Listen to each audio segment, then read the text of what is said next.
Investigation of electrostatic forces between objects, leading to questions about the causes of charges in matter in Lesson 4, Drive the Learning in Unit C.2, Lesson 5.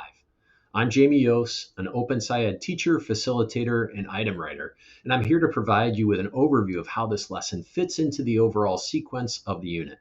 I'll highlight the lesson's key instructional moments and share classroom strategies to help guide your students as they develop their understanding of what causes lightning and why some locations are safer than others during lightning storms. Let's look at where we left off in Lesson 4, where students planned, ran, and discussed results of investigations that showed attractive and repulsive forces that have often occurred after objects were rubbed together, and that forces were stronger at shorter distances. In this lesson, we're wondering what happens when we rub objects together to produce a charge. Let's look at the foundations of this lesson. This is a 3-day hands-on investigation leading into a putting the pieces together routine. Plan on taking 40 minutes to set up lesson number 5. You'll need time to make copies, set up materials for the sticky tape investigation, and the physical model of the atom. Also, check the support video in the notes on the atom builder simulation so that both can run on your student devices. You'll want to have table copies of the community agreements and one copy of the discussion mapping tool for each class, or a copy of this tool in an acetate cover sheet so that you can erase in between classes. Lastly, there's an electronic exit ticket for this lesson, and you can refer to the teacher reference handout for information about it and how to create your own exit tickets. This is a big lesson with 4 sense-making loops that occur across 3 full days. In the first loop, we navigate from the observations made about static and make hypotheses about what could be happening to the matter at the particle level to cause the static interactions. We investigate, observing what happens when we pull 2 pieces of sticky tape apart and notice the interactions between the tape. From this, we read about the atomic structure using a close reading protocol and have a building understanding discussion about subatomic particles. This leads us to wonder what part of the atom is moving from one object to another to produce a charge. In the second loop, we navigate from the structure of the atom to consider what part might be moving to produce a charge. We explore the structure of the atom using a simulation and have a consensus discussion to synthesize information from the previous day's reading and the simulation to explain atomic structure. We then develop a physical model of the atom and try to describe how an atom becomes charged. From this, we form a scientific circle and have a roundtable discussion, with one group sharing their physical model and their understanding of the behavior leading to charge, while the rest of the class will be providing feedback. This leads us to wonder, why are the electrons moving to produce a charge? In the third loop, we navigate and take stock of what we figured out so far about the structure of the atom and its connection to electrostatic forces. We explore the connection between electrons moving between objects and wonder about what's happening when lightning is occurring. So we watch a video about what people experience when they were near lightning. We have questions about what might be causing the effects people see and experience near lightning. So using our model of the atom and the sticky tape experience, we work to explain the interactions we saw before lightning occurred and what's different in the static interactions in different types of matter, like solids and gases. This leads us to wonder, what are the essential pieces we need to move our science thinking forward to update our progress trackers?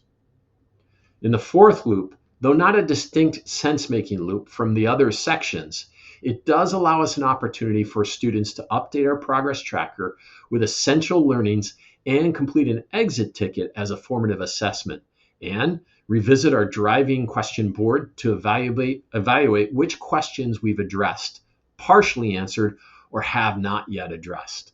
This leads us to wonder what's happening to the electrons in the clouds to create static that leads to lightning. By the end of this lesson, the class lands on three core conceptual takeaways. One, atoms are composed of protons, neutrons in the nucleus, and electrons surrounding the nucleus. Two, protons are positively charged, neutrons have no charge, and electrons are negatively charged. And three, the type of atom is dependent on the number of protons. And objects in contact can produce static as a result of transferring electrons from one object to another. There are five specific instructional moments in this 3-day lesson to pay very close attention to. The first one is in part 2, the sticky tape investigation. It's an excellent hands-on investigation to generate thinking about electrons being transferred through contact forces between objects.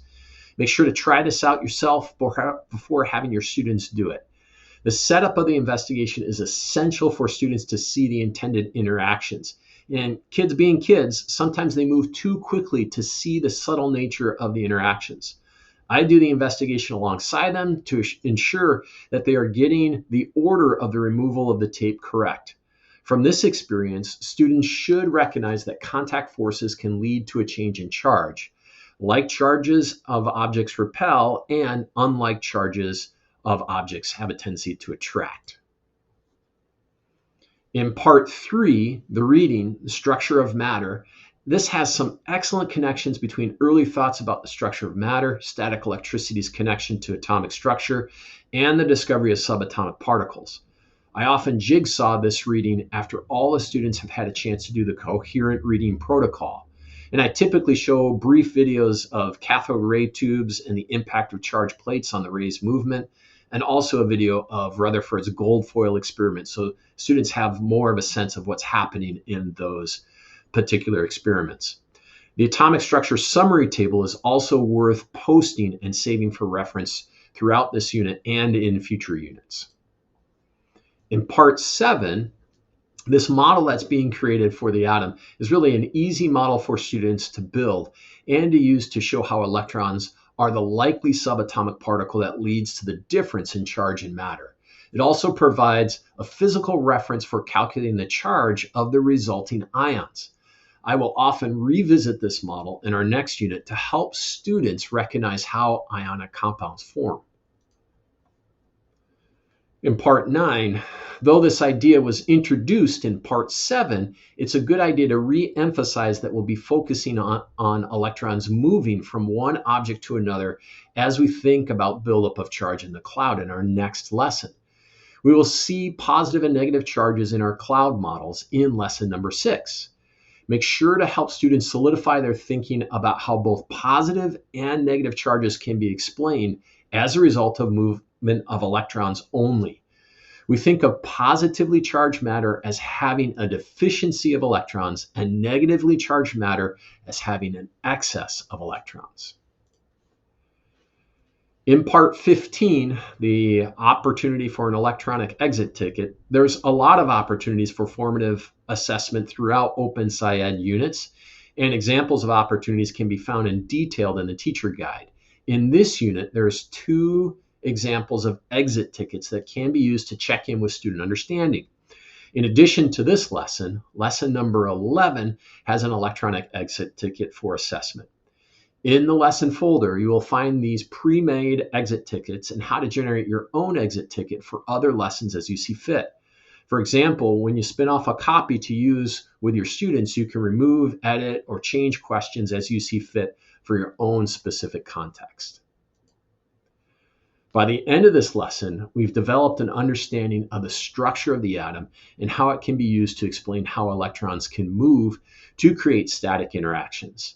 Now, we'll be wondering if we can scale up our thinking to our lightning phenomena and are ready to consider what's happening inside the cloud itself to create static electricity.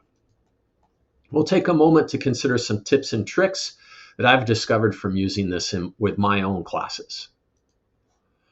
First off, there are 2 relatively simple investigations in this unit that from an experienced teacher perspective may be considered too simplistic for students to get much out of.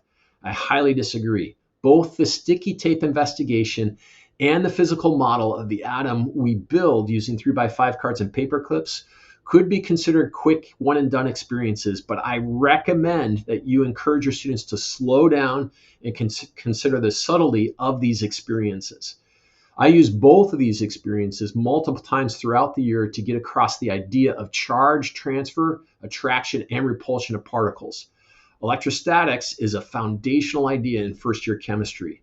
Lean into the power of these simplistic tasks to support your students' thinking. One of our collective commitments involves students working together to move our science thinking forward. The discussion mapping tool is a great way to help students recognize the importance of participation in and sharing of the discussion. When done well, these types of discussions are driven by student to student interactions, and the teacher's role is simply to help guide the focus.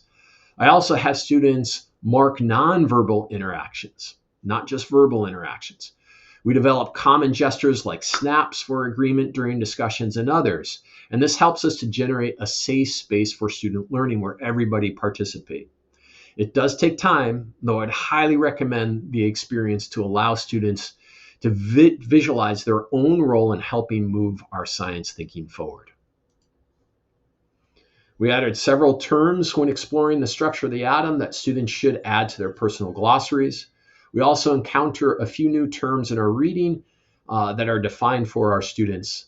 Subatomic particles will be used throughout this year, so many of you may elect to have the students add it into their personal glossaries.